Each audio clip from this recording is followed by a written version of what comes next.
தந்தை மகன் தூய் ஆவியாரின் பெயராலே ஆமீன். கிறிஸ்து இயேசுவுக்குள் பிரியமான சகோதர சகோதரிகளே, பொதுக்கால இந்த 11ஆம் ஞாயிற்றுக்கிழமை வாரத்திலே ஆண்டவருடைய அன்பும் அருளும் இரக்கமும் இந்த வியாழக்கிழமை குழந்தை இயேசு வழியாக ஆண்டவர் நம் ஒவ்வொருவருக்கும் கொடுக்கின்றார்.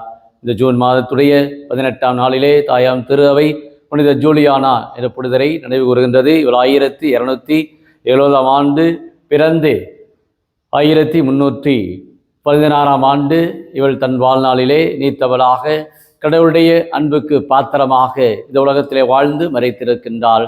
மரியின் ஊழிய சபை இந்த 3ஆம் சபையிலே இவள்தான் முதல் உறுப்பினராக அங்கு சேர்ந்து ஏறக்குறைய அந்த 12-13 நூற்றாண்டுகளே நிறைய பெண்களை இந்த மரியின் ஊழியர் சபைக்கு கொண்டு வந்திருக்கின்றால். இவருடைய எளிய ஜப வாழ்வு, குறிப்பாக நற்கருணை மீது இவர் மிகுந்த பக்தி கொண்டவளாக நற்கருணையிலே மெய்யாகவே ஆண்டவர் பிரசன்னப்படுத்தப்படுகிறார் என்பதை இந்த 13ஆம் நூற்றாண்டிலே பல்வேறு நம்பிக்கை இல்லாத இந்த நிலைகளிலே இயேசுடைய அந்த பிரசன்னத்தை இவள் உறுதிப்படுத்தி இருக்கின்றால்.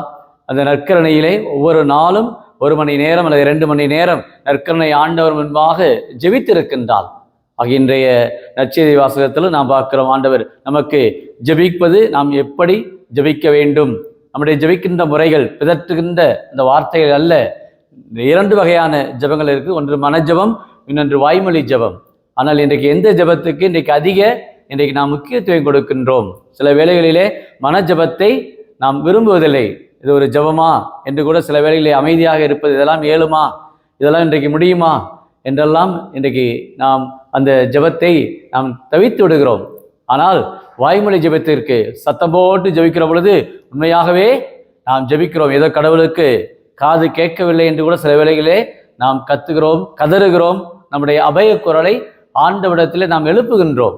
ஆனால் கடவுள் எப்பொழுதுமே நம் தேவைகள் எல்லாம் அவர் அறிந்திருக்கிறார். அதைத்தான் இன்றைய நற்செய்தியிலே நாம் பார்க்கிறோம். கேட்கும் முன்பே ஆண்டவர் நம் தேவைகளை அறிந்திருக்கிறார். கேட்கும் முன்னரே உங்கள் தேவையை உங்கள் தந்தை அறிந்திருக்கிறார் என்று இன்றைய இந்த இறை வார்த்தையிலே நீங்கள் இப்படி ஜெபியுங்கள், இவ்வாறு ஜெபியுங்கள் என்று விண்ணிலையில் இருக்கிற எங்கள் பிதாவே, பரலோகத்தில் இருக்கிற எங்கள் பிதாவே, இந்த ஜபமானது இன்றைக்கு ஒரு போற்றக்கூடிய ஒரு ஜபமாக ஆண்டவர் நமக்கு, சீடர்களுக்கு இந்த ஜபத்தை ஜபியுங்கள் என்று கற்றுக் கொடுத்திருக்கிறார். இன்றைக்கு எத்தனை பேர் இந்த பரலோகத்திற்கு எங்கள் பிதாவே இந்த ஜபத்தை எத்தகைய ஒரு விசுவாசத்தோடு சொல்கிறோம்? சிலர்களெல்லாம் சொல்லி சொல்லி சொல்லி என்ன ஆகிவிட்டது, பழகி போய்விட்டது. அப்படியே மனப்பாடமாக சொல்லிவிட்டு அப்படியே நாம் சென்று விடுகிறோம். ஆனால் உண்மையிலேயே ஒரு அர்த்தமுள்ள வகையிலே விண்ணிலையில் இருக்கிற எங்கள் தந்தையே, உமது பெயர், உமது நாமம், உமது அரசு இந்த உலகத்தில் வர வேண்டும். எங்களுக்கு அன்றாட உணவை எங்களுக்கு தாரும். நாங்கள் பிறர் குற்றங்களை மன்னிப்பது போல எங்களுடைய குற்றங்களை மன்னிவென்று ஒரு ஆழமான ஒரு விசுவாசம் நிறைந்த இந்த ஜபத்தை நாம் உருக்கமாக ஜபிக்கிற பொழுது உண்மையிலேயே நாம் ஆண்டவருடைய இந்த ஆவியினுடைய அபிஷேகத்திலே நாம் நிரப்பப்படுகின்றோம். இதைத்தான் இன்றைய முதல் வாசகத்திலே இன்றைக்கு நாம் பார்க்கிறோம். அந்த எலியா இறைவாக்கினர் அது மும்முறை அந்த நெருப்பு விழச் செய்கின்றார். மும்முறை அங்கு இருக்கின்ற அந்த மக்களுக்கு தேவையான மன்னாவுக்காக, மக்களுடைய அந்த நீருக்காக அவருடைய தாகத்தை போர்க்கின்றார். எலியா இறைவாக்கினர் வெற்றியோடு அந்த நீதிக்கு குரல் கொடுப்பவராக இருக்கின்றார். அதே போல எலிசாவையும் உருவாக்குகின்றார். எலிசாவும் தன்னுடைய வாழ்நாளிலே அவர் எவரை கண்டும் பயப்படவில்லை. காரணம், அவர் எலியாவுடைய இந்த ஆவி 2 மடங்காக எனக்கு கிடைக்க வேண்டும் என்று வேண்டுகிறார். அதுபடி பெற்றார்.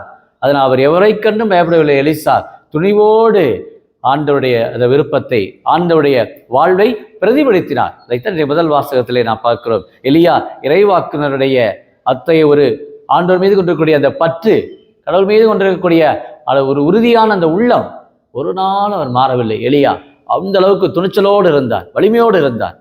அதைத்தான் இன்றைக்கு நாம் பார்க்கிறோம். இந்த ஜூலியானா 13ஆம் நூற்றாண்டிலே நற்கருணை மீது கொண்ட அந்த பக்தியினால் மன வலிமையோடு ஜெபித்தார்.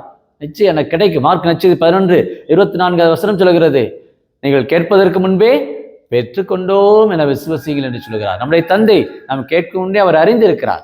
அது நாம் இந்த மன ஜபத்தை, அதைத்தான் புனித குழந்தை தெரசம்மாள், புனித அபிலா தெரசம்மாள், புனித சிலுவை அருளப்பர் ஆண்டவரோடு இருந்து நீங்கள் இந்த அமைதியிலே கடவுளோடு ஒன்றித்திருங்கள் என்று அவர்கள் பல புத்தகங்களை, ஆன்மீக எழுச்சியை 16ஆம் நூற்றாண்டிலே அவர்கள் திருவைக்கு கொடுத்திருக்கின்றார்கள். அந்த அளவுக்கு நாம் கடவுளோடு அப்படியே ஒன்றித்திருப்பது, அமைதியாக நம்முடைய வாழ்வை, நம்முடைய எண்ணங்களை, நம்முடைய செயல்பாடுகளை, நம்முடைய கடமைகளை ஆண்டவர் முன்பாக வைப்பது, அந்த அமைதியிலே தான் நாம் இறைவனுடைய அந்த பிரசனத்தை அதிகமாக உணர முடியும் என்பதை நிறைய புனிதர்கள் தங்களுடைய வாழ்க்கையிலே வாழ்ந்திருக்கிறார்கள், ஜெபித்திருக்கின்றார்கள். சத்தம் கூட அவர்களுக்கு பெரிய அளவுக்கு கேட்காது. ஆனால் அவர்கள் அந்த உறுதியான உள்ளத்தோடு ஆண்டவரோடு ஐக்கியமாயிருக்கிறார்கள் அந்த மன ஜபத்திலே. அப்போ இன்றைக்கு எதற்கு முக்கியத்துவம் கொடுக்கிறோம்? மன ஜபத்திற்கா அல்லது வாய்மொழி ஜபத்திற்கா? ரெண்டும் தேவை. அதனால் இதே ஒரு முக்கியம். ஆனால் வாய்மொழி தேவையில்லை, ஜபமே தேவையில்லை என்று சிலர் மௌனமாக இறுக்கமாக ஆலயத்தில் ஜெபிப்பதில்லை. நிறைய பேர் வாய் அப்படி இறுக்கமாக முடிக்கொள்வார்கள். வீடுகளில் போனால் நிறைய பேசுவார். வீடுகளிலே கோவப்படுவது, கத்துவது, கதறுவது எல்லாம், வீட்டில் சண்டை போடுவது எல்லாம் நடக்கும். ஆனால் ஆலயம் வந்தால் வாயே திறக்க மாட்டார்கள். அப்படி போகக்கூடிய மனநிலையும் வேண்டாம். மாறாக ரெண்டையுமே மார்த்தா போலவும் மரியா போலவும், மரியா ஆண்டவருடைய காலடிகளே அமர்ந்து கேட்டுக்கொண்டிருந்தாள். அதே போல மார்த்தா பரபரப்பாக வேகமாக அவளும் செயல்பட்டாள். ரெண்டுமே இன்றைக்கு திரு அவைக்கு, இறையாட்சிக்கு ரெண்டுமே தேவை. அவருடைய ரெண்டு பேருடைய வாழ்க்கையும் இன்றைக்கு கடவுளை முன்பாக வைக்கிறார். நாம் மார்த்தாவை போல இருக்க வேண்டும், அதே சமயத்தில் மரியாவை போல இருக்க வேண்டும். வாய்மொழி ஜபமும் தேவை, அதே சமயத்தில் மனஜபமும் தேவை. இப்போ ரெண்டையுமே நாம் இணைந்து கொண்டக்கூடியவர்களாக தந்தையாம் இறைவன் நம்ம ஒவ்வொருவரையும் அறிந்திருக்கிறார், நம்மை அன்பு செய்கிறார், நம்ம ஒவ்வொருவரையும் ஆன்மீக வழியிலே வழி நடத்துகிறார் என்ற அந்த நம்பிக்கையிலே இந்த நாள் ஒரு இனிய நாளாக ஆண்டவருடைய கரத்தில் ஒப்பு கொடுத்து ஜெபிப்போமா.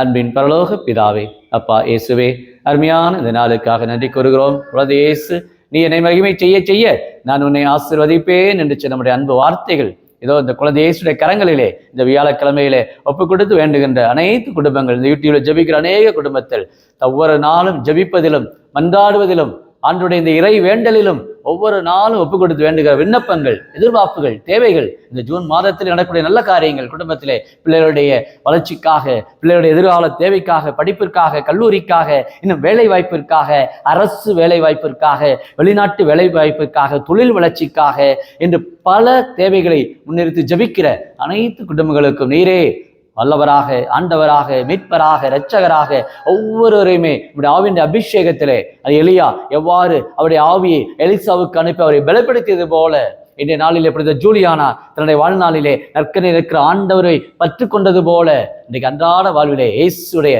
பிரசன்னம் நம்மை வாழ்விக்கின்றது. இயேசுடைய பிரசன்னம் நம் ஒவ்வொருவரையும் பலப்படுத்துகிற இந்த நம்பிக்கை உணர்விலே நாம் என்றும் இறை ஆசிரோடு வாழ குழந்தை இயேசு நம் குடும்பங்களை இந்த நாளிலே ஆசீர்வதிக்கும்படி, உடல் உள்ள சுகத்தோடு வழி நடத்தும்படி கிறிஸ்து வழியாக உம்மை மன்றாடுகிறோம். ஆமீன்.